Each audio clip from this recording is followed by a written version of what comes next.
Jóvenes, ¿ahí nos quedamos o en qué quedamos?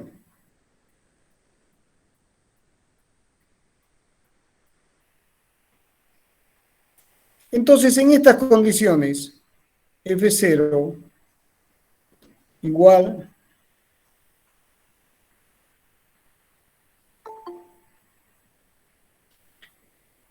entonces, de aquí uno puede, bajo la hipótesis de m igual constante, esto será m por aceleración.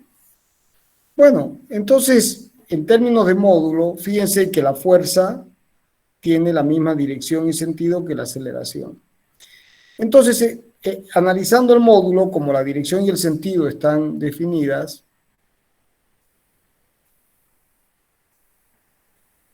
entonces F0 será m por dB a dt. O, en otras palabras, la fuerza por unidad de masa por diferencial de t será diferencial de b.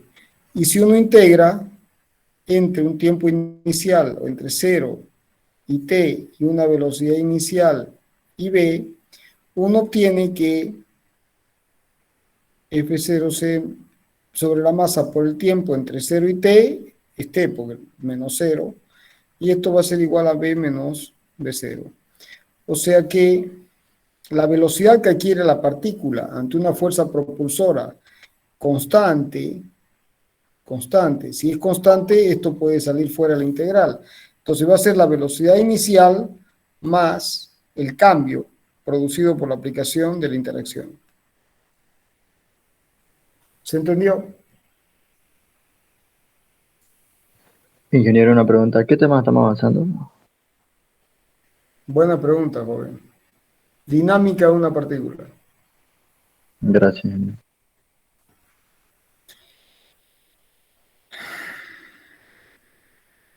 Bien, si ahora B se expresa como, por ejemplo, para movimiento rectilíneo, dx a dt, entonces esto puede expresarse como dx a dt, se puede nuevamente integrar, entonces queda que B0 diferencial de t más F0 sobre m por t diferencial de t es igual a diferencial de x. Y si se integra entre 0 y t, porque la variable es t, y aquí entre 0 y t, y esto entre una posición x0 y x, entonces se obtiene que de esta integral x menos x0 es igual. B0 es la velocidad inicial, que es constante, por t menos 0, o sea, por t, más, como por hipótesis f0 y m son constantes, pueden salir de la integral y queda t cuadrado sobre 2. O sea que la trayectoria es parabólica en el tiempo, es decir, que x es igual a la posición inicial más el cambio de la posición por la velocidad inicial, v0 por t, más el cambio en la posición por la aplicación de la fuerza. Si uno grafica en un diagrama espacio-tiempo, xt, si uno grafica en un diagrama espacio-tiempo, entonces aquí uno tendrá que para t igual a 0, x es igual a x0, la posición inicial, y luego tiene la ecuación de una parábola. ¿Se entendió? Sí. Bien, otra fuerza muy común es la fuerza de recuperación elástica,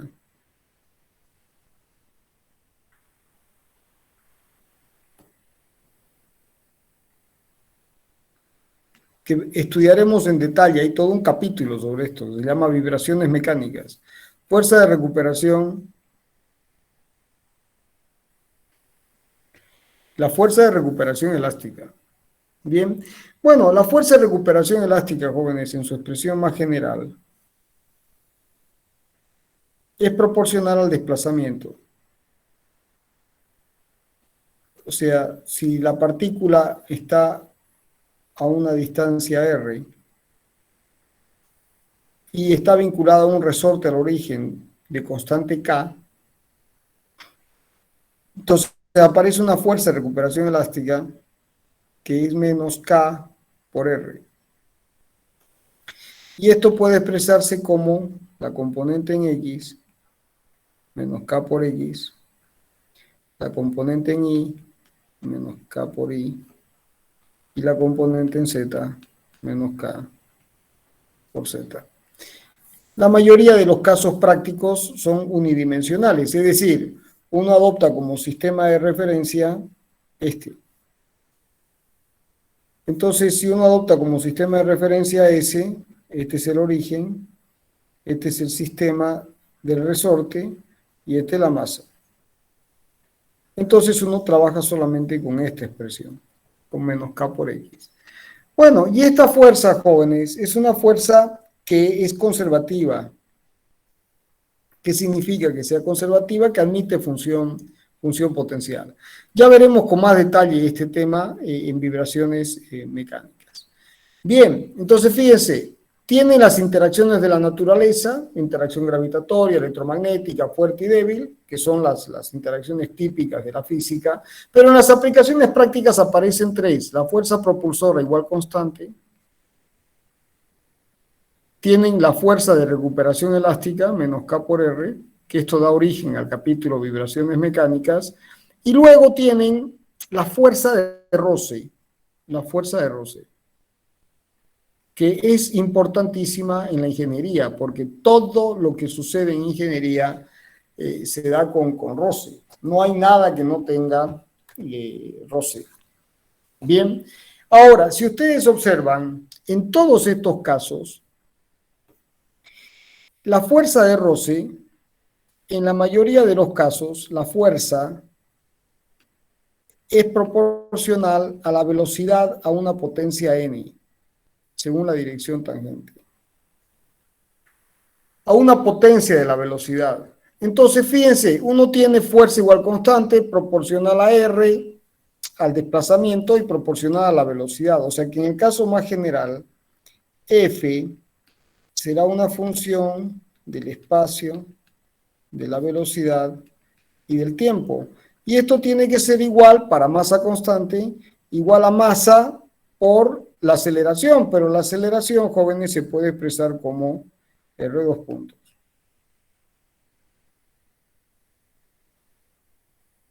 O sea, esto es m por la derivada segunda de r respecto del tiempo dos veces. O sea que también esto puede expresarse como m por r dos puntos menos una función, una fuerza, ¿no?, que es función de r, de b y de t, que es igual a 0.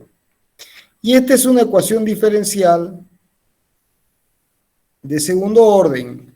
Es una ecuación diferencial de segundo orden, que si uno la expresa en términos la proyecta, uno tendrá m por x dos puntos menos la componente en x de esto, que es una función del espacio. O sea, de esto, si ustedes quieren, lo pueden escribir como r, no se olviden que es x en y, más y en j, más z en k, y b es su derivada, es decir, x punto en y, más y punto en j, más z punto en k. Es decir, que esta componente en x será una función de x, de y, de z, de x punto, y punto, z punto, y del tiempo.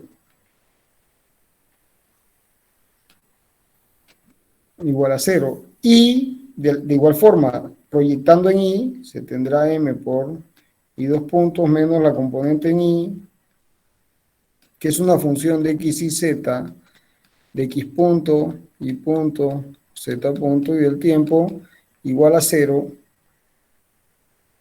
Y finalmente, se tendrá que esto es una función de m, z dos puntos menos la componente en z de x, y, z, x punto, y punto, z punto, y t igual a 0. Entonces, fíjense que uno tiene una ecuación diferencial que es vectorial,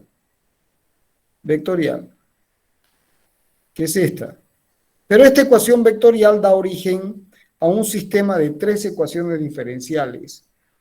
Tres ecuaciones diferenciales con tres incógnitas. ¿Y cuáles son las incógnitas? Bueno, en este caso la ecuación vectorial es la ecuación de la trayectoria. La incógnita es esta. Es r igual a r de t. ¿Qué es la ecuación de la trayectoria? Es esta función.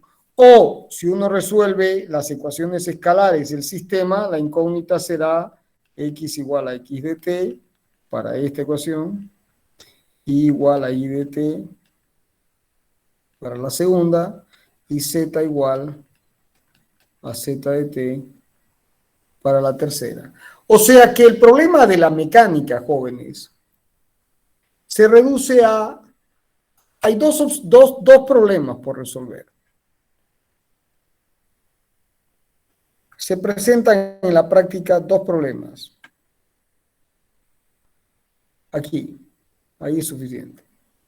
Fíjense, si uno conoce la fuerza, entonces, tipo de problema 1, F es dato. Esto es un dato, entonces esto es dato. Si uno conoce F, la incógnita, ¿quién es? La incógnita es R igual a R de t. Y esto significa resolver tres ecuaciones diferenciales con tres incógnitas, o una ecuación vectorial. Y el otro problema por resolver es que uno conoce la posición. Ese es el más fácil de todos, porque si uno conoce la posición, uno deriva dos veces y ¿qué encuentra? R. Entonces, R es dato, R igual a R de t, es el otro tipo de problema donde esto es dato. Aquí hay que resolver una ecuación diferencial, vectorial, que son tres ecuaciones diferenciales escalares.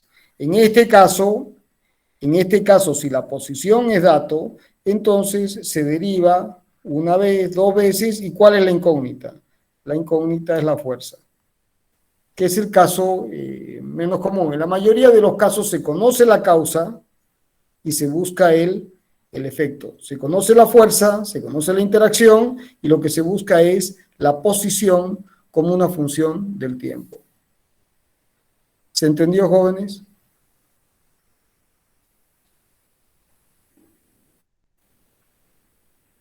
Amigos, ¿se entendió? Sí, ingeniero. Sí, ingeniero. Bien. Bueno, hecho esto, vamos ahora a analizar el caso de movimiento en un medio resistente. Por favor, tomen el apunte que les levanté el 28 de octubre en el Classroom.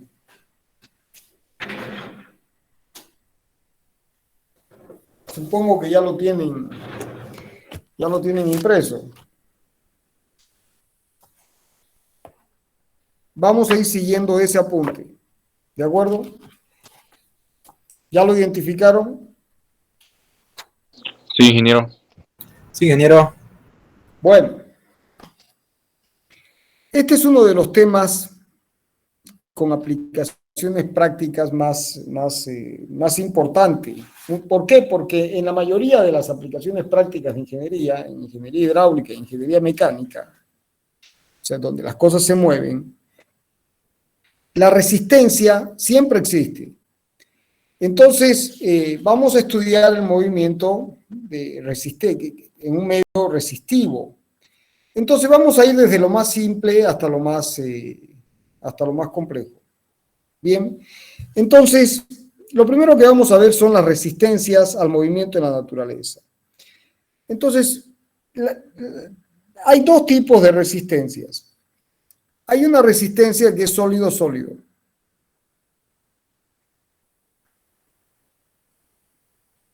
Que es la que ustedes conocen desde física. O sea, tengo un cuerpo, cualquiera como este, por ejemplo, que está en contacto con otro, con el piso, por ejemplo, como este, y se le aplica una fuerza F0. Producto de la fuerza, el cuerpo admite una velocidad V. Pero producto de la interacción entre este sólido y este sólido, aquí aparece una fuerza de fricción. La fuerza de fricción. Aparece la fuerza de fricción. Entonces, esa fuerza friccional, que es la resistencia al movimiento, que es la que se opone al movimiento, que es la fricción, siempre va a ser, experimentalmente se observa que puede ser expresada como, primero que va en la dirección tangente, es decir, si esta es la dirección normal y esta es la dirección tangente, su dirección es conocida, y es la dirección tangente, o sea, siempre es en la dirección tangente. Segundo, si la dirección tangente es positiva, según la dirección B positiva, se opone, siempre va en sentido contrario, por eso va con un menos.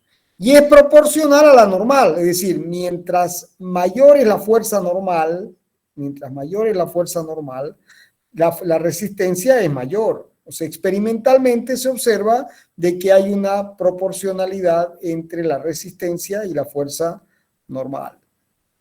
Entonces, y el coeficiente de proporcionalidad, para convertir esta proporcionalidad en una igualdad, es el factor de fricción. Entonces, esta es la expresión general de la resistencia sólido-sólido. Entonces, la resistencia siempre va en la dirección tangente, dirección y sentido, siempre se opone al movimiento, es proporcional a la reacción normal y el coeficiente de proporcionalidad es el factor de fricción. Bien, ahora, si uno grafica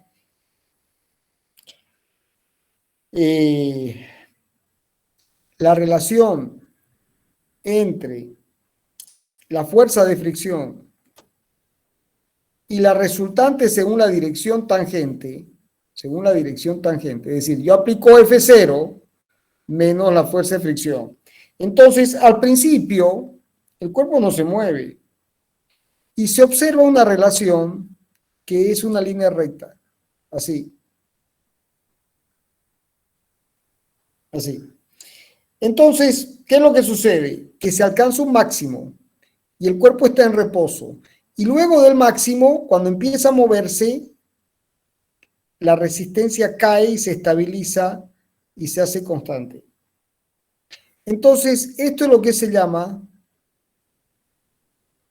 ahora, esta es la resistencia máxima estática.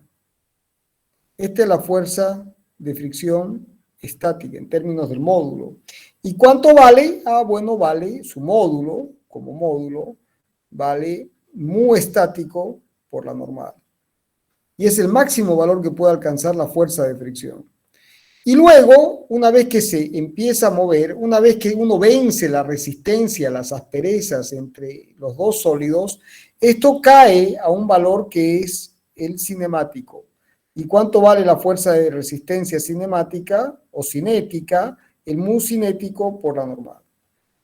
¿Se entiende? Entonces, esta línea marca la diferencia entre la velocidad, esto es la velocidad igual a 0, o sea, esta es la zona de reposo y esta es la zona de movimiento. Entonces, siempre la máxima resistencia friccional se alcanza con la fricción estática. Y por supuesto, cuando hay movimiento, que es lo que interesa en la práctica, la resistencia friccional existe, pero es menor. Es menor. Entonces hay una diferencia. El coeficiente de fricción estático siempre es mayor al coeficiente de fricción cinético o cinemático. Bien. Bueno, más o menos para que tengan una idea. No siempre es así, pero un indicador es que 0,2 veces el mu estático es aproximadamente el mu cinético. Fíjense que el cinemático, el cinético, es mucho menor que el estático. ¿Se entendió?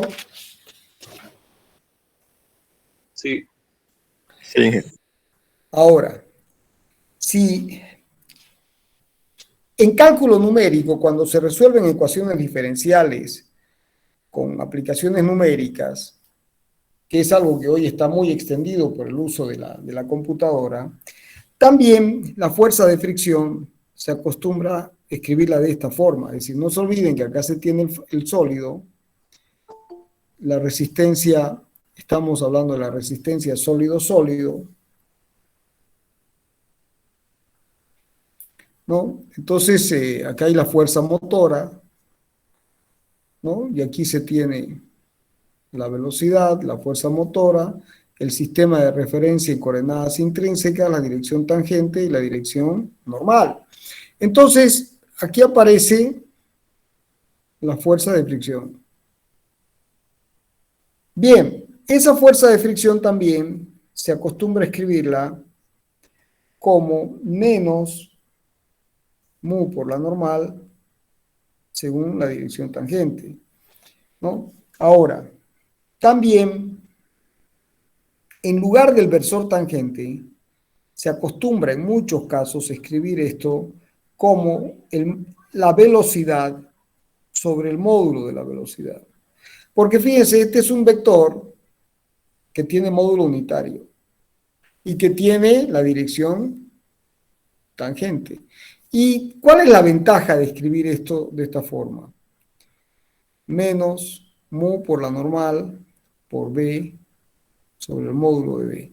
Esto que si b es positivo, si este vector es positivo, la fuerza de fricción es negativa. Y si esto es negativo, negativo con esto positivo, la fuerza de fricción es positiva. Es decir que este cociente, es una forma de expresar el versor tangente y de dar el signo. Esto también significa el signo.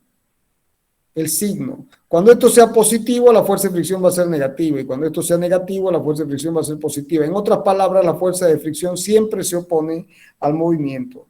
Esta es una expresión muy utilizada en cálculo numérico para resolver ecuaciones diferenciales, ¿no? Ahora, básicamente esa es su aplicación. Y esta función se llama función signo de B. Función signo de B.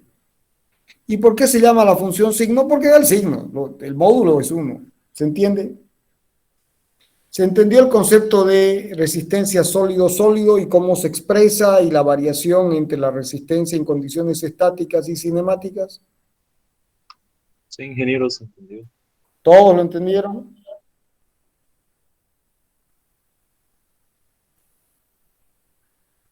Bien. Además de la resistencia sólido-sólido, hay otra resistencia. La resistencia sólido-fluido. La resistencia sólido-fluido. Es decir, uno puede tener un cuerpo como este, por ejemplo, y ese cuerpo se mueve con una velocidad v. Bien, entonces este es un sólido, pero se mueve en un fluido, que puede ser aire o agua. En la mayoría de los casos prácticos, esto es aire o puede ser un líquido.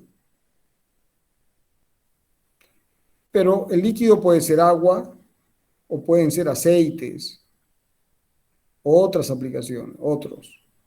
El más común es agua. Aire y agua son los más comunes. Entonces, estamos hablando de un sólido que se desplaza en medio de un fluido. Entonces, si esto se desplaza con una velocidad v, aquí, producto de la interacción entre el fluido, el aire, por ejemplo, con el sólido, aquí se desarrollan tensiones de corte que se oponen al movimiento. ¿Se ve? Que se oponen al movimiento. Tensiones de corte que se oponen al movimiento. Terminan dando una resistencia neta R. Por ejemplo, un auto sólido con el aire. Entonces, en el caso de un auto, por ejemplo, uno tiene las dos. Uno tiene el auto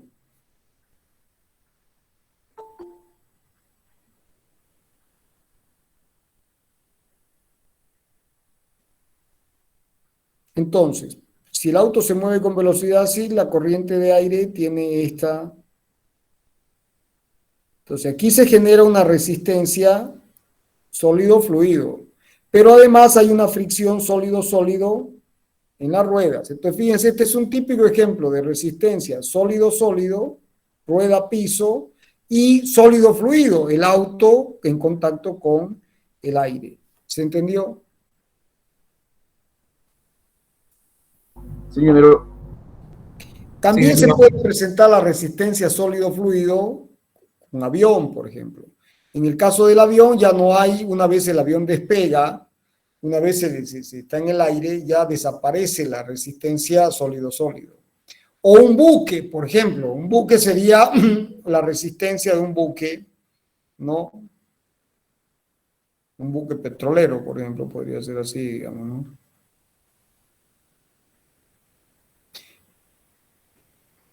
Entonces, este es el nivel del agua, ¿no? Y se tiene, fíjense que tiene la resistencia del sólido con el fluido, con un líquido, por debajo de la línea de flotación, ¿lo ven?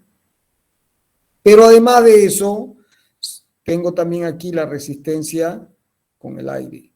Entonces, este es un típico ejemplo de resistencia sólido-sólido más resistencia sólido-fluido, porque hay aire, y este es un típico ejemplo de resistencia sólido-fluido más resistencia sólido-fluido. En este caso es sólido-líquido, sólido-aire. En este caso es sólido-aire, sólido-sólido. ¿Se entiende? Bueno, en el caso de la resistencia sólido-fluido, se observa, jóvenes, experimentalmente, se observa que la resistencia siempre se expresa según la dirección tangente. Eso no hay mucho donde perderse. Y siempre la resistencia se opone al movimiento. Ahora, es proporcional y el factor de proporcionalidad se va a llamar K y es proporcional también a una función de la velocidad. Entonces, la resistencia es proporcional a un factor K, que ya veremos de qué se trata, y a una función de la velocidad, ¿no? Entonces, el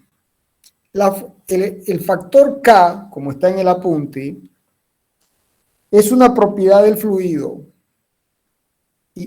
Perdón, y aquí me falta una C más. Entonces, C, K y una función de la velocidad. Son los tres factores de proporcionalidad que dan la resistencia sólido-fluido. Entonces, C interpreta el tamaño y la forma del cuerpo. O sea, este interpreta el tamaño y forma del cuerpo. O sea, no es lo mismo que se mueva esto. ¿Han visto una Hammer? La famosa Hammer. Esto es un insulto a la naturaleza. Desde el punto de vista de la resistencia friccional, esto es una caja de zapatos que se está moviendo y es un insulto. No es lo mismo que se mueva esto a que se mueva un auto deportivo, digamos. La resistencia es mucho menor en este caso. Esta es una resistencia mucho menor y esta es una resistencia mucho mayor. O sea, depende de la forma del cuerpo. El factor C. El factor K interpreta el tipo de fluido. No es lo mismo que esto se mueva en aire, a que se mueva en agua, a que se mueva en aceite. Entonces es el tipo de fluido. Y es una función de la velocidad. No es lo mismo que se mueva con velocidad muy alta o velocidad muy baja. Son los tres factores que definen la proporcionalidad en la resistencia. La forma del cuerpo, el tipo de fluido y la función, la velocidad. ¿Se entiende? Ahora, esta función de la velocidad también experimentalmente se sabe por varios experimentos que puede expresarse como la velocidad a un exponente n. A un exponente n. Entonces, si la velocidad es muy baja, si la velocidad es pequeña, se dice que el escurrimiento, el flujo del fluido es laminar.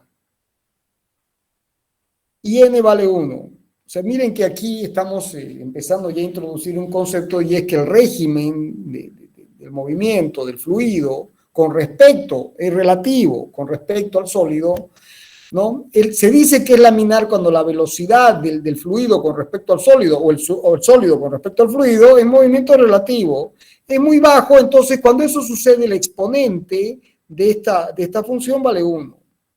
Ahora, cuando la velocidad es muy alta, se dice que el régimen es turbulento.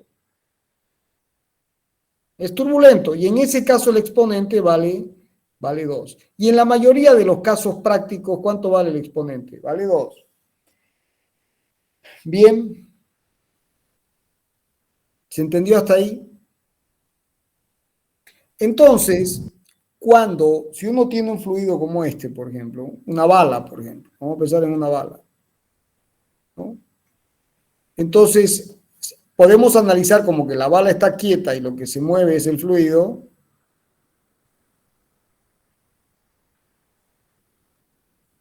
Lo que se mueve es el fluido.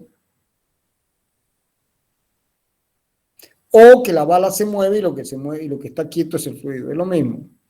Después, en un capítulo de mecánica de fluidos, en el capítulo de resistencia dinámica, vamos a ver de que no es estrictamente lo mismo. Cuando se mueve el fluido, la resistencia tiene un valor. Cuando se mueve el sólido, la resistencia es mayor porque el sólido arrastra el fluido. Pero ese es eso es un capítulo de mecánica de fluidos. Entonces, en este caso se observa que las líneas de corriente, que estas líneas de corriente que circundan el objeto, ¿no?, se desprenden en el borde. Esto se llama punto de fuga. Se desprende y al desprenderse aquí se generan unos remolinos, que son así. Y esos remolinos son centros de baja presión. Y esos remolinos que son centros de baja presión se llaman estela. Estela. Y por supuesto, como son centros de baja presión, si el cuerpo se está moviendo con velocidad v hacia adelante, estos centros de baja presión generan una resistencia adicional, V, una resistencia adicional que se llama resistencia de estela. Es justamente esta resistencia adicional la que hace que este exponente suba a 2. ¿Se entendió el concepto de resistencia de estela? Sí, ingeniero. Sí. Entonces, fíjense que la resistencia se podrá expresar como menos, considerando ahora que C y K es un solo coeficiente, será K por B según la dirección tangente, para B muy pequeño, flujo laminar, o la resistencia será menos K por B cuadrado según la dirección tangente, para B mayor. Este B cuadrado es producto de que aparece la resistencia de estela. En flujo laminar, el flujo es la resistencia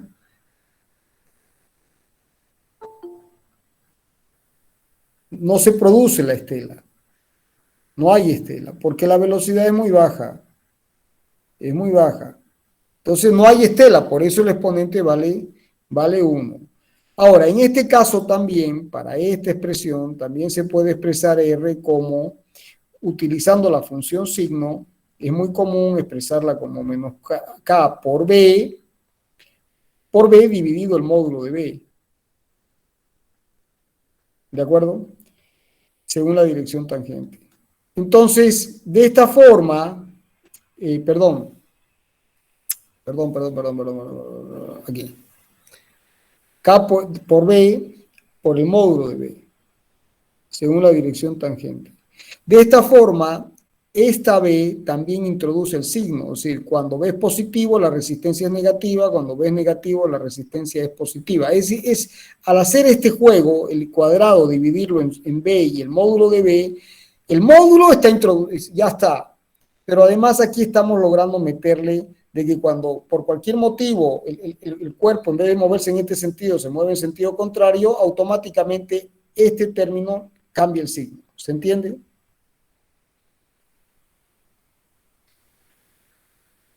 ¿Se entendió, jóvenes? Sí, ingeniero. Bueno, sigamos. Además de eso, jóvenes, hay lo que se llama la resistencia de onda. La resistencia de onda.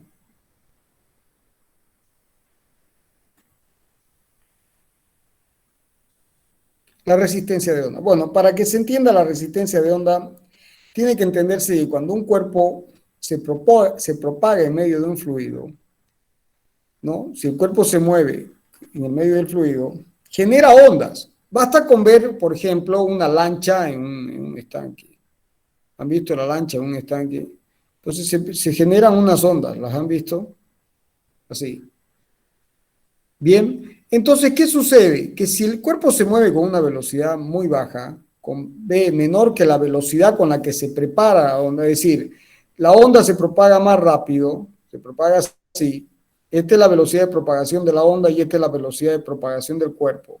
Entonces, si el cuerpo va con una velocidad menor que la velocidad de propagación de la onda, bueno, no pasa nada. Ahora, si v se aproxima a la velocidad de la onda, entonces tenemos esta situación que dibujé al principio. Y si ahora yo quiero que v vaya a una velocidad mayor que la velocidad de la onda, entonces el cuerpo está así, la onda está aquí atrás. Es así. Ahora, aquí se genera una discontinuidad. Aquí, si hago un corte, voy a tener una onda. Entonces, para poder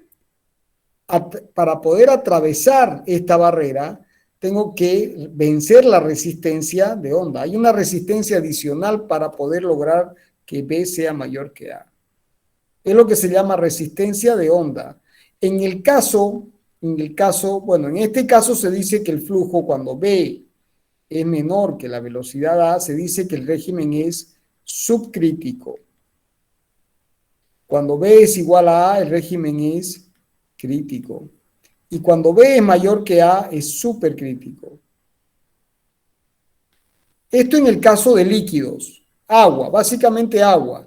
Después, los que sigan el curso de mecánica de fluidos verán de que esto tiene que ver con que hay un número, un parámetro adimensional, que es el número de Froude, que es uso de la raíz de G por el radio hidráulico. Entonces, si esto es menor que 1, igual a 1 o mayor que 1, ¿no? Termina dando la velocidad, el tipo de régimen, si es subcrítico, crítico o supercrítico. En el caso del aire, se compara con la velocidad del sonido. A es la velocidad del sonido. En el caso de los líquidos, A es la velocidad de propagación de las ondas de pequeña amplitud en un estanque de agua, que vale básicamente raíz de G por R y se aproxima a raíz de G por H, siendo H la profundidad. Siendo H la profundidad. Ahora, en el caso del movimiento de un sólido en el aire, A es la celeridad del sonido.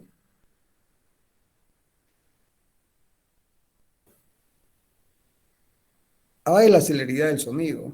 Entonces, se define lo que se llama el número de Mach, que es una M negrita o una M doble, que es el número de Mach. O de Mach, si quieren pronunciar la CH como una J en alemán, y que se define como B sobre A. Entonces, si esto es menor que 1, será un régimen subsónico. Si es igual a 1, es régimen sónico. Y si es mayor que 1, será supersónico. Y ahora se ha puesto de moda, como los muchachos se aburren todo el día y quieren mandarse un cohete de un lado al otro, ahora se ha puesto de moda que si esto es mayor que 5, esto es hipersónico. ¿Qué es el caso de ¿Qué significa que un cohete sea hipersónico? Que se mueve con un número de Mach mayor que 5. Mayor que 5, o sea, 5 veces la velocidad del sonido. O sea que ustedes lo vieron pasar y ¿qué pasa cuando el régimen es subsónico? Que ustedes escuchan, la onda llega primero y de ahí ven llegar el sólido. Por ejemplo, un auto. Escuchen el ruido. Y de ahí primero les llega el ruido y luego ven llegar el auto. Cuando el ruido llega junto con el auto, esto es igual a 1, régimen sónico. Pero cuando ustedes vieron pasar el avión, porque ese es un caso de un avión, y no sintieron un ruido, y el ruido llega después, que es la onda de choque, está en el régimen supersónico. Y cuando eso se llevó al extremo de que la velocidad es 5 veces la velocidad del sonido, es hipersónico. ¿Se entendió, jóvenes? Sí, ingeniero. Sí, ingeniero. Bueno, Sí, se entiende. Yo les voy a decir, les voy a hacer recuerdo de algo. Las famosas frases de Confucio. ¿Qué decía Confucio? Veo y entiendo. ¿Estamos de acuerdo? ¿Sí o no? Yo explico y ustedes entienden, ¿sí o no? Veo y entiendo. Pasa el tiempo y olvido. Mañana no se acordaron de nada. ¿Qué es lo que está pasando con el montón de cosas que tienen acumulado y que está tirado en un rincón, si es que tienen el apunte encima de su escritorio? Y entonces, ¿cuál es la forma de la diferencia entre entender y recordar? En que te veo y entiendo, pasa el tiempo y olvido, y entonces hago el esfuerzo, estudio, resuelvo problemas, entonces el entendimiento no solo es entendimiento, sino que también es recuerdo. Pero si no hay el estudio inmediato, lo que entendieron lo van a olvidar. Bueno, vamos a empezar ahora el análisis con el movimiento rectilíneo. Entonces, vamos a estudiar el movimiento de un elemento en un medio resistente para el caso de movimiento rectilíneo y para el caso de movimiento curvilíneo. O sea, siguiendo una línea, una trayectoria curva, y movimiento rectilíneo, siguiendo una trayectoria recta. ¿Se entiende? Entonces, vamos a empezar por el caso más simple, que es el movimiento rectilíneo. Bueno, como el movimiento es rectilíneo, adoptamos un sistema de referencia unidimensional, un observador inercial. Se tendrá la partícula en una posición inicial x0 en el tiempo t0 con una velocidad v sub 0. Y luego, al cabo de un cierto tiempo t, habrá una posición x y una velocidad v, y esta es la posición. Bien, bueno, esta es la condición inicial, las condiciones de partida, y estas son las condiciones genéricas en un instante cualquiera. Bien, ¿cuáles son las fuerzas que actúan sobre el cuerpo? Bueno, considerando la fricción, ¿no? Se tendrá el peso. En el caso más general se tendrá la normal.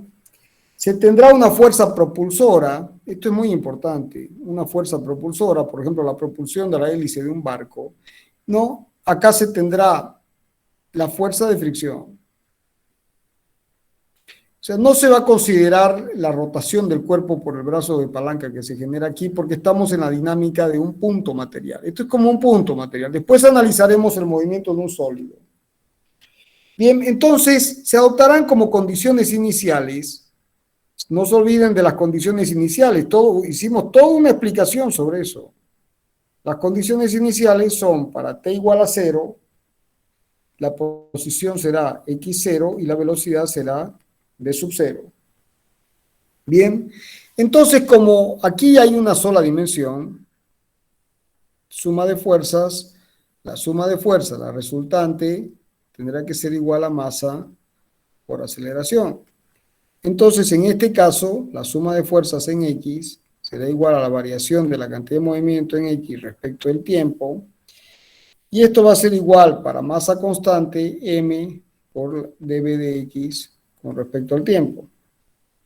Bien, ahora, si hacemos que B coincida con V sub X, porque hay una sola dimensión, es movimiento rectilíneo, entonces esto lo podemos escribir como M por dv ADT.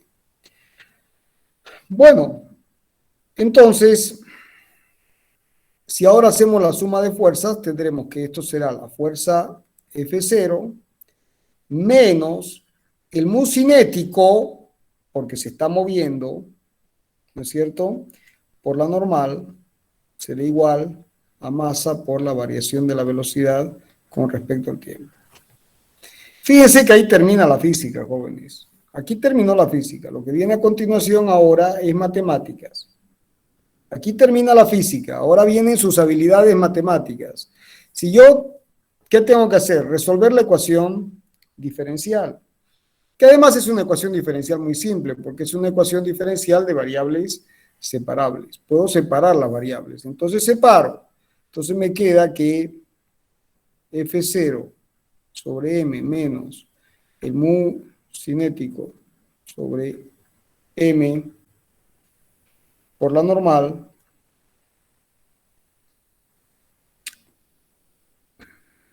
todo multiplicado por el diferencial de t será diferencial de b. Si ahora integro entre 0 y un tiempo t genérico, y entre b0 y b, porque lo que está cambiando es diferencial de b, como todo esto es una constante, la fuerza propulsora es constante, el coeficiente de fricción cinético es constante, la normal es constante, todo esto sale fuera de la integral, entonces queda que esto es F0 sobre M menos un cinético sobre M por la normal, todo multiplicado por t, la integral entre 0 y t, pero 0 es 0, t menos 0, listo. Y esto será b menos b sub 0. Bien, bueno, nuevamente, fíjense que se repite la historia. Vamos a terminar con una relación parabólica. Es decir, b es igual a b sub 0 más f0 sobre m menos mo sub c sobre m por n, todo multiplicado por t. Ya se tiene la velocidad como una función del tiempo. Fíjense que la velocidad como una función del tiempo, si uno grafica esto, para t igual a 0, b es igual a b sub 0. Si uno grafica b en función del tiempo, esto es la ecuación de una línea recta.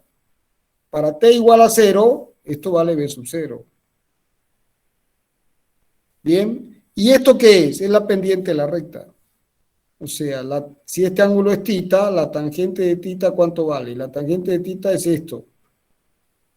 ¿Se entendió? La tangente de la recta va a ser más parada o más echada dependiendo de esta diferencia. Bueno, si ahora quiero integrar de nuevo, esto es de x de t. Entonces, diferencial de x va a ser, paso el diferencial de t más f0 sobre m menos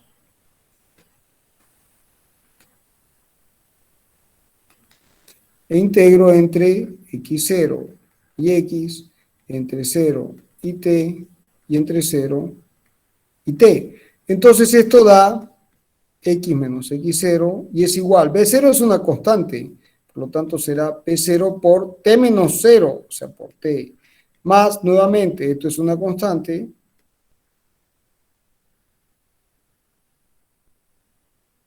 Y la integral de t es t cuadrado sobre 2 entre 0 y t, y está. ¿Qué es la ecuación de una parábola? O sea, si ahora grafico x con el tiempo, esto lo puedo pasar a este otro lado.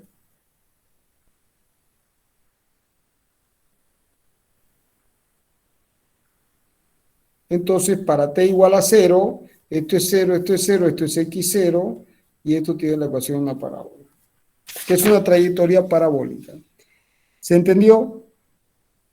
Bueno, en el caso en el que, fíjense que aquí dejé la normal. Cuidado con ese tema. La dejé a propósito, porque si solamente está actuando el peso, en este caso la normal, ¿cuánto vale? mg. Ah, pero si yo aquí tuviera una fuerza así, por ejemplo, ¿cuánto vale la normal? La normal vale mg más esta fuerza fi. O sea que cuidado con la normal. La normal es la resultante de la fuerza según I. Claro, en la mayoría de los casos, como no hay esta fuerza, uno dice vale mg, pero no siempre es así. ¿Se entendió?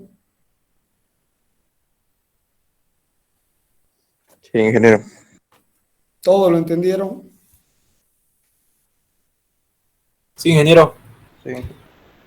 Bueno, ahora, F sub 0 es la fuerza motriz.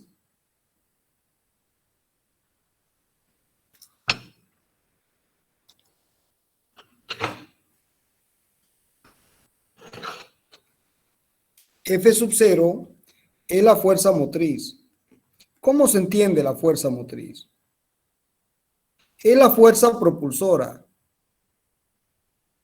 Por ejemplo, si uno tiene un barco,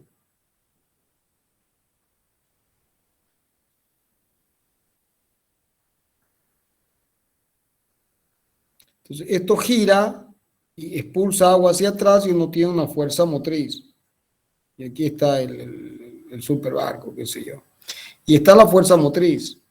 Entonces, en muchos casos y en problemas prácticos, les van a decir, calcule qué distancia recorre el barco si la fuerza motriz, si se apaga la hélice. ¿Qué significa? Que uno tenía una velocidad allí, uno tenía una velocidad y les están pidiendo en cuánto tiempo se va a detener, por ejemplo, o a qué distancia se va a detener. Entonces, ustedes con esa velocidad plantean de que F0 cuánto vale.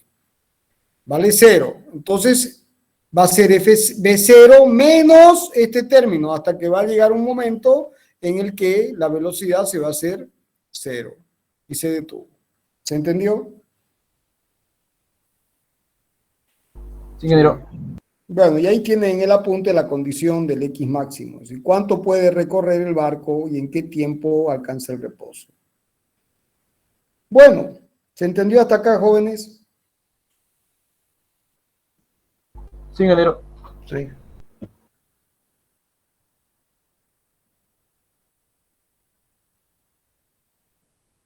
Bien. Bueno, hagamos ahora el mismo análisis, pero con una resistencia hidroaerodinámica. O sea, ya no estamos hablando de una resistencia sólido-sólido, sino que la partícula tiene una fuerza motriz, F0, se presenta una resistencia. Y se presenta una resistencia. Y por supuesto, esta es la dirección tangente. Bien. Y la resistencia se va a expresar como menos K, que es el factor de forma del fluido, por la función de la velocidad según la dirección tangente. Y bajo la hipótesis de masa igual constante.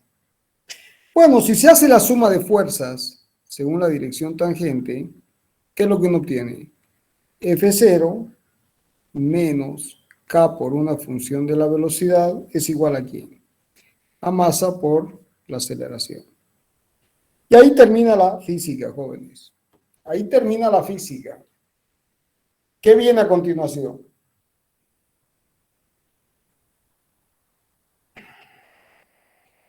Vienen las matemáticas. Bien.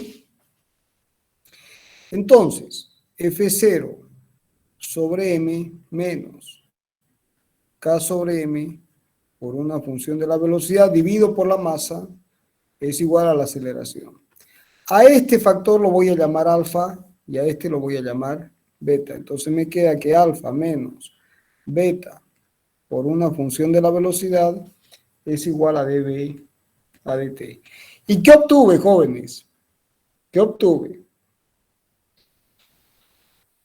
¿Qué obtuve? Una ecuación diferencial. Una ecuación diferencial. ¿Que se resuelve por qué método?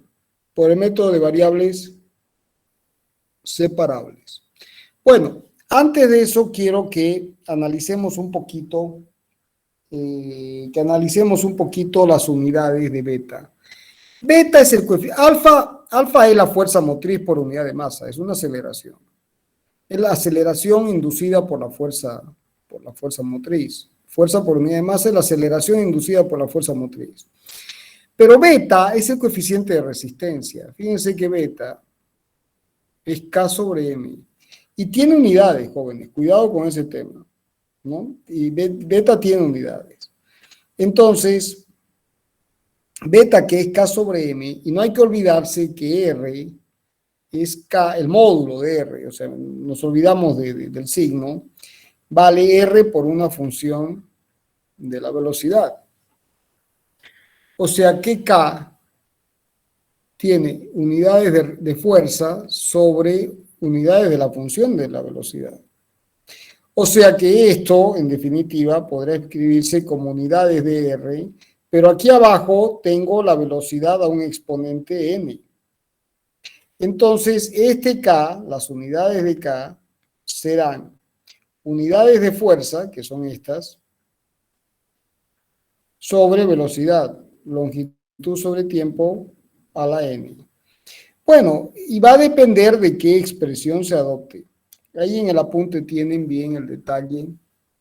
Y fíjense que beta, en el apunte está el álgebra, es sumar y restar exponentes, puede tener, es L a la 1 menos n sobre t a la 2 menos n. Longitud sobre tiempo con esos exponentes. Bueno, en definitiva, si n vale 1 o vale 2, entonces para n igual a 1, beta tiene unidades de frecuencia. Es 1 sobre segundo. Y si n vale 2, beta tiene unidades de inversa longitud, o sea, 1 sobre metro. Entonces, atentos con las unidades de beta. Beta adopta diferentes unidades dependiendo de si el exponente en la resistencia, en la fórmula de resistencia, vale 1 o vale 2. Ya vamos a ver más adelante cómo es posible expresar esto. Bueno, ahora está en el apunte, está a continuación. Esto se resuelve de la siguiente forma. En mecánica de fluidos, en resistencia dinámica, como que el coeficiente de resistencia tenga unidades, es complicado. Pero bueno, es parte de la ingeniería. La ingeniería es así. Entonces, en mecánica de fluidos se resolvió el problema de la siguiente forma. Si ustedes tienen un fluido como este, por ejemplo, perdón, un sólido como este, y hay un fluido que escurre con una velocidad no perturbada o infinito, entonces, producto de la interacción entre el sólido y el fluido, se genera una fuerza cualquiera, que es esta. Y esa fuerza se la descompone en dos, lo que se llama el arrastre D y la sustentación. Esto más esto es igual a esto. Y L. ¿Por qué se llama D? Porque viene del inglés drag, arrastre. ¿Por qué se llama L? Porque viene del inglés lift, que es sustentación. Arrastre y sustentación. Arrastre y sustentación. Entonces, D es la fuerza que se opone al movimiento. Y L es la sustentación. Es justamente la que permite que un avión vuele. ¿No es cierto? Entonces, experimentalmente se ha determinado que D es proporcional al área de la sección transversal, a esta área, para D, y a esta área, para L. Entonces es proporcional a omega a la energía cinética incidente, ρ cuadrado sobre 2, de la velocidad no perturbada, que es esta, o infinito, la velocidad no perturbada, y este es de arrastre, omega d, es proporcional a esto. Entonces el arrastre, en definitiva, como módulo, se expresa como el coeficiente de arrastre por la energía cinética incidente, por unidad de masa, por el área transversal, omega d. Si ustedes hacen el análisis dimensional de esta expresión, esto termina siendo adimensional, que es el coeficiente de arrastre. Que es el coeficiente de arrastre. Que es el coeficiente de arrastre. Ahora, ya sabemos por la aproximación empírica que se hizo al principio, entonces esta fuerza tiene que ser igual a K por B cuadrado, que es la resistencia como módulo. Entonces, este B cuadrado con este B cuadrado, y de aquí sacamos K. Fíjense que K es CD por omega D sobre 2 por ρ. Exactamente.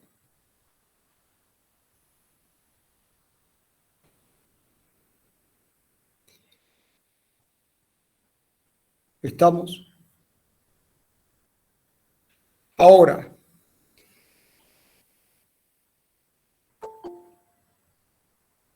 CD sobre 2 omega D. Un momento, por favor. Beta, si ahora divido por la masa,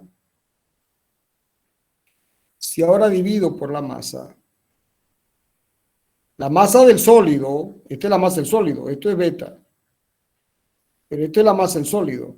Entonces, el ρ del sólido es la masa del sólido sobre el volumen del sólido. Entonces, beta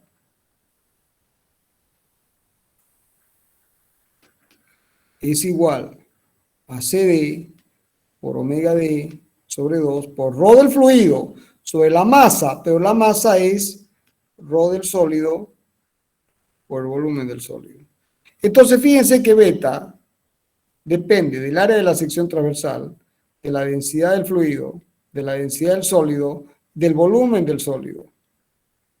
¿Estamos? Y de un coeficiente adimensional que es el coeficiente de arrastre. ¿Se entendió?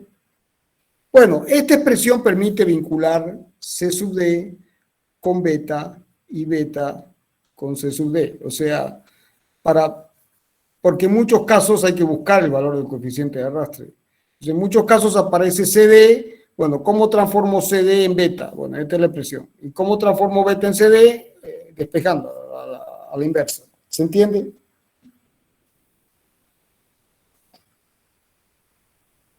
¿Se entiende, jóvenes? Ingeniero, una pregunta. En el apunte que pasó, el volumen del sólido está como denominador. Debe haber un problema de álgebra. A ver, ¿dónde está esto? Sí, la masa. La masa es esto aquí es un problema de álgebra. ¿Lo viste o no lo viste? La masa es ρ del sólido por volumen del sólido. Entonces la masa es ρ del sólido por volumen del sólido. Así está bien. ¿Estamos de acuerdo? Sí, ingeniero. Bueno, jóvenes, ahora vamos a ver uno de los conceptos más importantes de la física en general. No es solamente de la mecánica racional o de la mecánica de fluidos, es de la física en general. Es el concepto de velocidad límite.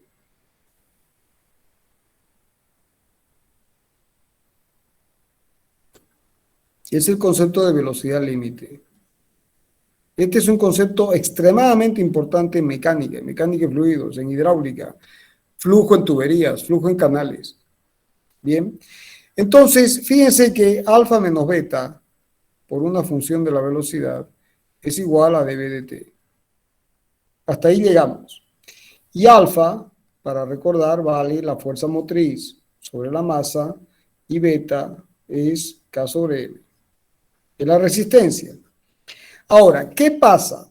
Que si alfa, o sea, si este término F0 sobre M es mayor que la resistencia, es decir, K sobre M por la velocidad sobre B, si la fuerza motora es mayor que la fuerza resistiva, ¿qué va a pasar con dB dt? Hay aceleración. Esto implica que dB dt es mayor que cero. Se acelera. Que se acelere significa que B aumenta. Pero si B aumenta, ¿qué pasa con la resistencia? Aumenta la resistencia. Entonces, al principio hay aceleración, pero a medida que hay aceleración aumenta B. Y si aumenta B, aumenta la resistencia. Llega un momento en que alfa es igual a beta por la función de B. Entonces, cuando eso sucede, se tiene la velocidad límite. Es decir, se alcanza cuando B es igual a B límite, o sea, dB dt es igual a cero. Ya no hay más aceleración. Entonces, en ese caso, alfa menos beta por una función de la velocidad límite es igual a cero. ¿Eso qué significa? Que la función de la velocidad límite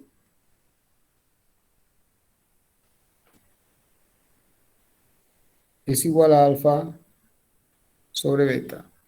Bueno, si esta FB es igual a B, entonces B límite es igual a alfa sobre beta. Pero si la función es f de b es igual a b cuadrado, entonces la velocidad límite al cuadrado será alfa sobre beta. Entonces, cuando n vale 1, la velocidad límite es alfa sobre beta. Y cuando n vale 2, la velocidad límite es la raíz cuadrada de alfa sobre beta. Y bueno, gran parte de las expresiones de la física, la velocidad aparece como la raíz cuadrada de algo. Por ejemplo, la velocidad de propagación de una onda de pequeña amplitud es la raíz de g por h. La velocidad de la luz en el vacío es la raíz cuadrada de la permitividad por la permitividad eléctrica por la permitividad magnética. Y es una velocidad límite. Entonces, en este caso, fíjense que la velocidad límite aparece como la raíz cuadrada del cociente entre la fuerza propulsora y la fuerza resistiva. ¿Se entendió el concepto de velocidad límite? Sí. ¿Todos lo entendieron?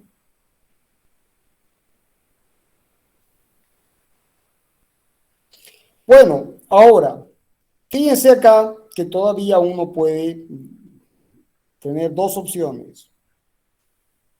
Uno puede alcanzar la velocidad límite partiendo de una velocidad v0. Entonces uno acelera y la curva tiende asintóticamente a un valor, esto es vt, tiende asintóticamente a un valor de la velocidad límite. Este es un típico gráfico de aceleración donde la curva tiende asintóticamente a la velocidad límite. Ya van a ver que en las ecuaciones la velocidad límite es una asíntota. Es una asíntota, o sea, no se alcanza, no se alcanza. Este es un típico ejemplo de movimiento acelerado. Entonces voy ganando velocidad, pero al mismo tiempo aumenta la resistencia hasta que la fuerza motora es igualada por la resistencia, por lo tanto me muevo con velocidad límite.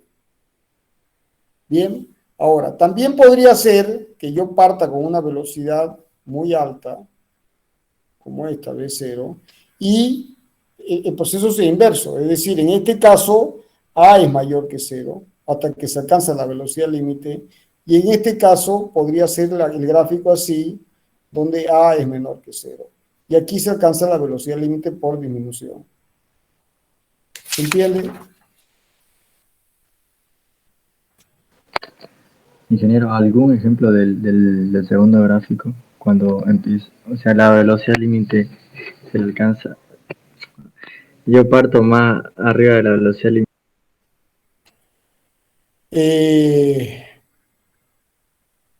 Todo va a depender de un barco, por ejemplo, que tenga una velocidad v0 y luego disminuyo la fuerza propulsora. Entonces la velocidad va a ir disminuyendo. Si yo no anulo la fuerza propulsora, esta va a ser la ecuación. Ahora, si anulo la fuerza propulsora, ¿cómo va a ser la ecuación? Como Se va a como el poner primer en gráfico. cero. ¿De acuerdo? O sea, esto corresponde a una anulación parcial de la fuerza propulsora. Bien. O sea, estás yendo a 100 kilómetros por hora y disminuyes la velocidad y te estabilizas en 50. Ahora, si vos agarras y apagas el motor, vas a tener esto y te vas a estabilizar en cero. ¿Se entendió? Sí, ingeniero, gracias. Bueno, y en este caso, por ejemplo, ¿cuál es el típico ejemplo? ¿Cuál es el típico ejemplo de esto?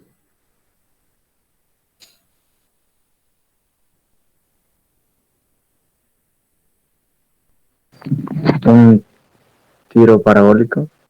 Un paracaidista. ¿Ustedes dónde han hecho el servicio militar? ¿Alguno ha hecho el servicio militar en el CITE? Eso es en Cochabamba, ingeniero. Por eso, ¿nadie ha ido a hacer el servicio militar en el CITE? Bueno, ¿cómo entrenan a los paracaidistas? ¿Saben cómo los entrenan? Agarran y los suben los hacen subir El tipo sube y aquí tienen una arena. Y los hacen saltar de 3 metros. ¿De acuerdo? Entonces les dicen, vas a saltar y no vas a caer como piedra, porque si caes como piedra te vas a romper las piernas. Entonces, básicamente lo que hacen es que el tipo tiene que saltar y una vez salta tiene que flexionar las piernas y rodar. Entonces, flexiona y rueda, entonces está amortiguando el golpe. Bien, fíjense que todos los paracaidistas cuando están por tocar tierra flexionan las piernas y ruedan para amortiguar el golpe. Bien, porque si no flexionan las piernas se las pueden quebrar.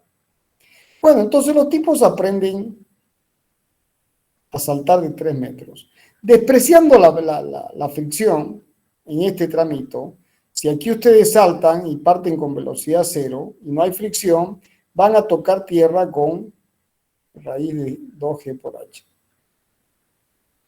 ¿Y H cuánto vale? Vale 3 metros. Entonces uno practica y aprende a caer con esta velocidad. 3 metros. Bien, entonces, ¿cómo funciona el sistema? Funciona de esta forma. Este es el avión y le dice salte, y el tipo salta. Entonces, al principio, ¿qué sucede? Al principio salta, entonces tengo mg, que es la fuerza propulsora, y tengo la resistencia. Entonces, como mg es mayor que la resistencia, el tipo acelera, empieza a acelerar. Entonces, llega un momento en que abre el paracaídas. ¿Estamos? Abre el paracaídas. Muy bien, entonces, otra vez aquí tengo mg y aquí tengo la resistencia. Lo que hace el paracaídas es aumentarme la resistencia. Me aumenta la resistencia. Bien, entonces aumenta la resistencia tanto que cuando hago mg menos r igual a dv dt, esto aumenta tanto que deja de acelerar hasta que esto se hace 0. Entonces se alcanzó la velocidad límite. Y el tipo se diseña el radio del paracaídas. Este es el paracaídas. Todo el cálculo de la resistencia de la tela, porque aquí yo tengo una fuerza que es así, distribuida. La componente horizontal se van a compensar. Entonces me queda una vertical. Entonces esa vertical se compensan con estas y después eso viaja, es como las fuerzas en una cúpula. Entonces, para que la tela del paracaídas se la diseña para que uno pueda transmitirla. El sentido de la flecha depende de cómo uno analice. Entonces, la resistencia de la tela es tal que resiste la tensión.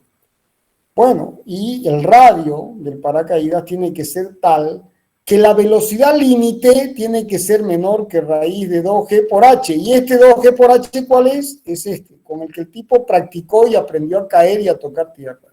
Entonces se diseñan los paracaídas con la condición de que el radio del paracaídas me genere una velocidad límite que sea menor a la velocidad de una caída libre desde 3 metros, que es donde practican y uno aprende a saltar. Este es un típico ejemplo donde uno parte con una velocidad, cuando salta tiene velocidad 0, y el tipo empieza a acelerar hasta que alcanza la velocidad límite. Ahora, cuidado con el concepto de velocidad límite, ¿no? O sea, por ejemplo, si uno salta, y no se abre el paracaídas, igual se va a alcanzar la velocidad límite. ¿Estamos de acuerdo? Van a tener G y aquí va a haber una resistencia. Y van a acelerar y acelerar y acelerar. ¿No? ¿Qué es lo más que puede hacer el tipo? Puede echarse. Atina a echarse. ¿Han visto cómo se echan? Y abren las piernas y abren las manos. Y se echan. ¿Para qué? Para aumentar la resistencia. Para ponerla al máximo. Entonces, cuando la ponen al máximo la resistencia, lo que están haciendo es tratar de alcanzar la velocidad límite. Ah, bueno, y una vez alcanzaron la velocidad límite, esa velocidad límite puede ser altísima. ¿Pero qué significa que es la velocidad límite? Que ya no aceleran. Que una vez la alcanzan, el movimiento ¿cómo es? Rectilíneo y uniforme. Entonces, claro, si no se abrió el paracaídas, ¿no? Se van a estampillar contra el piso sin aceleración, pero se van a tempelar. ¿Se entendió? ¿Se entiende, ingeniero? ¿Se entendió el concepto? Bueno, en canales, jóvenes, el flujo en canales, ¿no? Al principio, cuando el agua empieza a fluir en canales, lo que sucede, visto de arriba, si este es el canal y estos son los taludes, y esta es la entrada, ¿no? Al principio, el flujo se acelera, hasta que a partir de una cierta distancia, ¿no? Como el canal siempre está inclinado y hay la componente del peso, bueno, se alcanza el equilibrio, o sea, la fuerza motora es igual a la fuerza resistente. Y cuando eso sucede, muy bien, entonces aparece una velocidad, que es la velocidad de régimen uniforme. Bueno, ¿y esa velocidad cuál es? La velocidad límite. Es la velocidad límite. ¿Se entiende?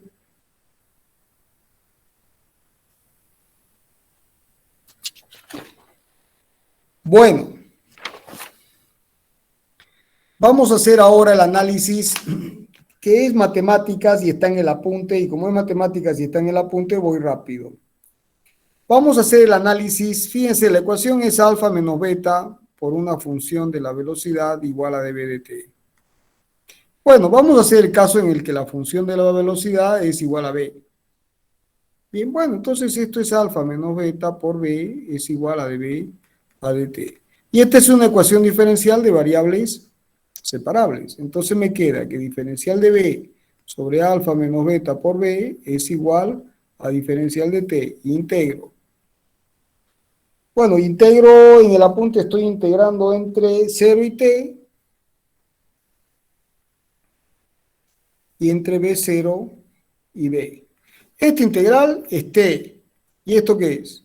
El logaritmo neperiano. Entonces ahí tienen el logaritmo neperiano, se hace en el apunte se los he hecho ordenadito para que recuerden las integrales, pero la idea es que ustedes lo hagan bien y solos.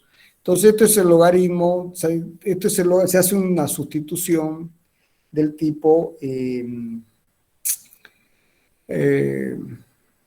no hay que olvidarse que en este caso alfa menos beta por b igual a 0, o sea, la velocidad límite es alfa sobre beta. Entonces, sacando factor común, me queda que la integral de diferencial de b sobre alfa de 1 menos beta sobre alfa por b es igual a t, pero esto es la inversa de la velocidad, entonces me queda la integral de entre b0 y b, de diferencial de b, de 1 menos b sobre b límite, es igual a alfa por t. Bueno, y si integran, ahí tienen la sustitución, la integral y todo lo demás, esto nos da, les dejo el álgebra, y esto da b es igual a la velocidad límite menos la velocidad límite menos b0 por e a la menos beta t. O sea, fíjense que el decaimiento es exponencial. Entonces, si uno grafica b con t, cuando t tiene infinito, este término tiende a 0. Entonces, cuando t vale 0, e a la 0 vale 1, entonces me queda b, esto vale b0. Y cuando t tiene infinito, esto vale 0. Esto tiende a la velocidad límite. Bien, que es el gráfico que tienen que puede ser así o que puede ser a la inversa, va a depender de cómo, en el gráfico también, en el apunte también tienen el otro gráfico que es así. ¿De acuerdo? Tienen el otro gráfico que es así. Bueno, y si uno quiere la integral, la posición, lo que tiene que hacer es integrar esto. Esto es igual a dx de t, y de aquí se despeja dx. Entonces será bl por dt menos bl menos b0 por e a la menos beta t, diferencial de t. Y se integra, planteo los límites, entre x0, en el apunte entre x0 y x, entre 0 y t, entre 0 y t. Bueno, esta integral es directa. Esta integral es directa, esto vale x menos x0. La velocidad límite es una constante, o sea, la velocidad límite es alfa sobre beta, o sea, es BL por t menos BL menos B0 sale fuera, y la integral de E a la menos beta t es E a la menos beta t sobre menos beta, entre 0 y t. Bueno, y aquí se sustituyen los límites y se hace el álgebra y obtienen la trayectoria. Bien, como tienen en el apunte. Bueno, y ahí tienen el análisis, están los gráficos y les dejo la interpretación. Bueno, vamos a hacer todavía, para terminar esta parte, porque esto es importante. Sí, vamos a hacer eso más, un momento. Bueno, entonces, ¿qué pasa cuando la resistencia es proporcional? Ya no a la primera potencia de la velocidad, sino al cuadrado. Entonces, fíjense que otra vez la ecuación es la misma, ¿no? Es decir, alfa menos beta, pero en este caso la función de la velocidad es proporcional al cuadrado, es decir, b cuadrado es igual a db dt. Bueno, en este caso, jóvenes, existen dos opciones. Entonces, existe el caso en el que hay propulsión, esto es mayor que 0, que es propulsión, y hay otro caso en el que F0 es menor que 0, que es frenado. O sea, esto se opone al movimiento. Bien, entonces puede haber propulsión o frenado, ¿no? Entonces vamos a hacer el caso de propulsión, es decir, en este caso A es mayor que 0 y en este caso A es menor que 0. Entonces vamos a analizar por separado. Bien, entonces no se olviden que en este caso la velocidad límite es alfa menos beta por velocidad límite al cuadrado es igual a 0, o sea, la velocidad límite es la raíz de alfa sobre beta. Bueno, en esas condiciones, jóvenes, nos queda que, otra vez, una ecuación diferencial que se resuelve por variables separables. Entonces queda que diferencial de b sobre alfa menos beta por b cuadrado, estamos resolviendo el caso en que a es mayor que 0. db es igual a diferencial de t. Y se integra entre 0 y t y entre b0 y b. Bueno, les dejo el álgebra, jóvenes, que está en el apunte. Que está en el apunte. Esto es el arco tangente hiperbólica. Es el arco tangente hiperbólica. Esa integral es el arco tangente hiperbólica. Eso es muy importante. Cuando A es mayor que 0, la integral es el arco tangente hiperbólico. O sea, es la tangente hiperbólica la menos. No esto, el arco tangente, o sea, la función inversa. La función inversa del arco tangente hiperbólico. Para todos aquellos que no se acuerdan de las funciones hiperbólicas y para aquellos que no lo estudiaron, al finalizar el apunte, vean el final del apunte, por favor.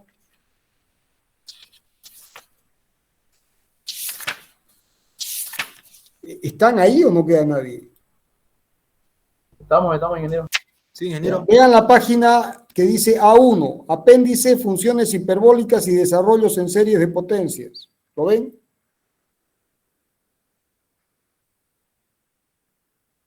Sí, lo vemos. Ya, ahí les he puesto para los que no, para los que no se acuerdan y para los que no lo estudiaron, da lo mismo. Da lo mismo. Les he puesto el recordatorio de las funciones hiperbólicas. Entonces, por ejemplo, el coseno hiperbólico de x o el coseno hiperbólico de x es e a la x más e a la menos x sobre 2. Esta es una función importantísima en la forma que adquieren las cuerdas de los puentes colgantes, es la ecuación de la catenaria. Bueno, el seno hiperbólico de x es e a la x menos e a la menos x sobre 2, y la tangente hiperbólica de x es igual al cociente de estas dos, o sea, e a la x más e a la menos x sobre e a la x menos e a la menos x.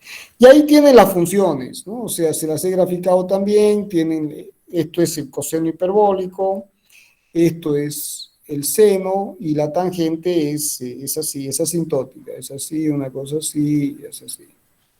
Bueno, y también tienen las inversas. En la parte inferior les he puesto la inversa, la función inversa, que es el argumento seno hiperbólico de x, el argumento coseno hiperbólico de x y el argumento tangente hiperbólico de x. Bien, bueno, ahí tienen las expresiones y les he puesto el álgebra para despejar. Pero bueno, ya está. Entonces, ahí tienen el punto. Entonces, lo más importante y lo que quiero que les quede en la mente, porque esto es importantísimo, ya van a ver por qué, que cuando la resistencia es proporcional al cuadrado de la velocidad, cuando se tiene esta condición y la fuerza propulsora es mayor que cero, o sea, A es mayor que cero, entonces la solución de la ecuación diferencial, jóvenes, la solución de la ecuación diferencial, como tiene en el apunte, termina siendo el argumento tangente hiperbólico.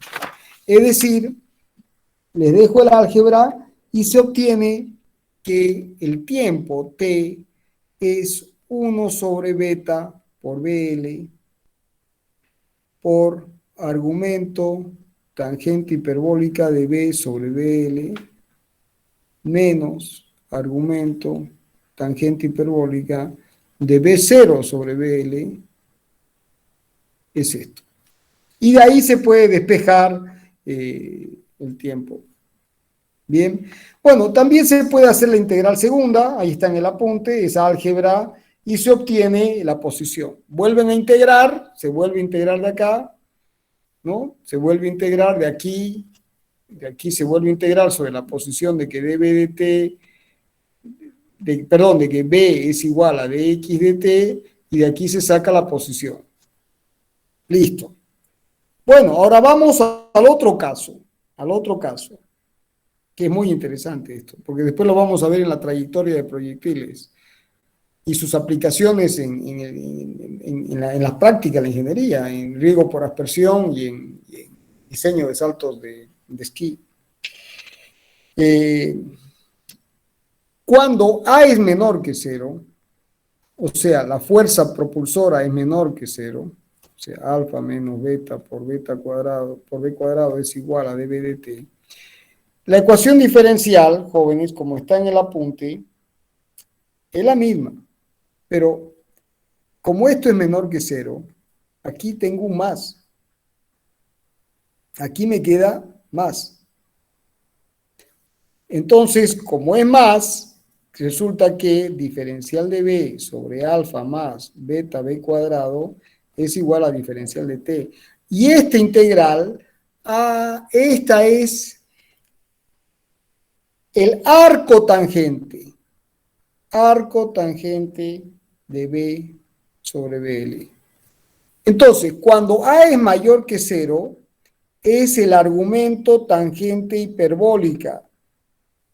Es el argumento tangente hiperbólico. Y cuando es menor que cero, es el arco tangente trigonométrico. ¿Se entendió la diferencia? Como dijo, ¿podría volver a repetir, ingeniero, por favor?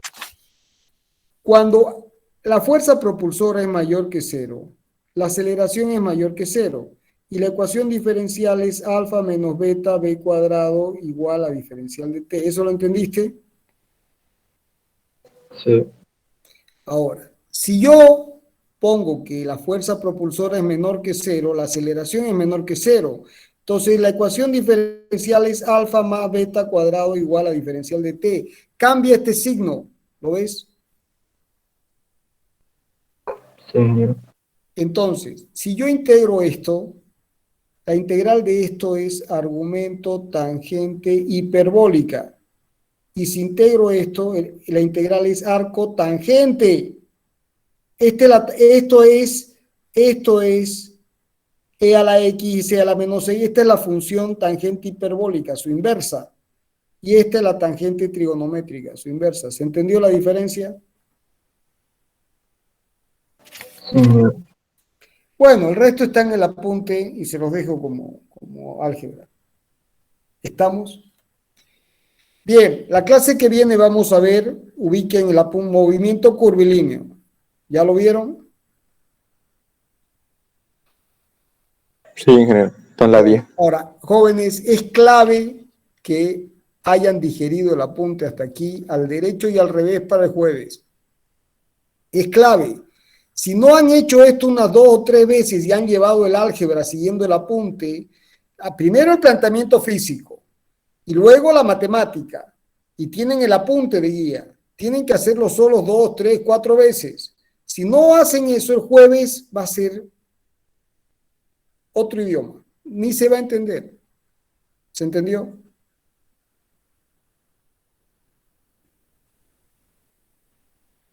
Jóvenes, ¿están ahí? Sí, ingeniero. Bueno, Ingeniero. nos vemos jueves, si Dios quiere. Está bien, ingeniero, gracias. Hasta luego, ingeniero. Ya, hasta luego. Ingeniero. Hasta el jueves.